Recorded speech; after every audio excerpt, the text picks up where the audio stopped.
सियासत में अदावत का भी अंदाज जुदा होता है। सत्ता के गलियारों में एक दूसरे पर जमकर निशाना साधने वाले बीजेपी नेता और केंद्रीय मंत्री ज्योतिरादित्य सिंधिया और कांग्रेस नेता दिग्विजय सिंह अब पड़ोसी हो गए हैं, लेकिन इसके साथ ही जुबानी जंग की नई शुरुआत भी हो गई है। देखिए,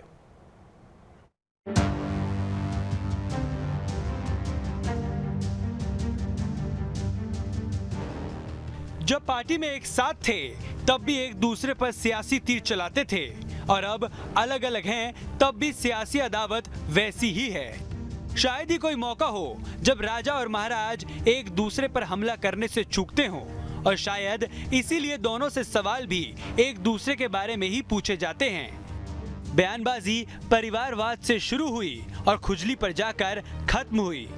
मैं आपको बताना चाहता हूं कि न जाने क्यों, पर जब मैं कांग्रेस में था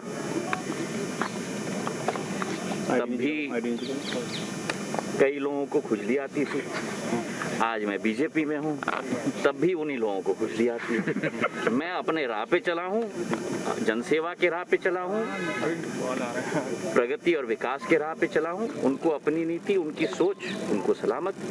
मेरा जुड़ाव, मेरा लगाव और मेरा संकल्प और मेरा भगवान मेरी क्षेत्र की जनता। इसे सहयोग ही कहेंगे कि अब दोनों दिग्गज भोपाल में पड़ोसी भी बन गए हैं। इसलिए कयासों के दौर भी शुरू हो गए हैं, क्योंकि सिंधिया के घर में पावर सेंटर होने की बात कह रहा है तो कोई दो अच्छे पड़ोसी से सूबे को फायदे की उम्मीद कर रहा है। ज्योतिरादित्य सिंधिया जी ने शुचिता की राजनीति को अपनाया है।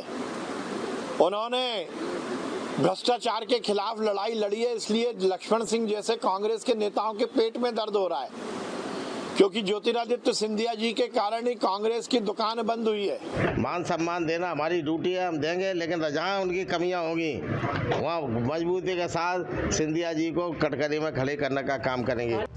कहते हैं राजनीति में कोई किसी का सगा नहीं होता और ना ही कोई दुश्मन होता है। वक्त और समीकरण के लिहाज से दूरियां बढ़ती घटती रहती हैं। इसलिए भोपाल में पड़ोसी बनने के अलग अलग मायने भी निकाले जा रहे हैं।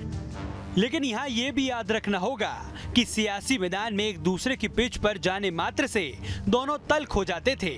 वो पड़ोसी बनने पर दूरियां मिटाएंगे, ये अपने आप में एक बड़ा सवाल है। भोपाल से शुभम गुप्ता के साथ टीम न्यूज़ 8।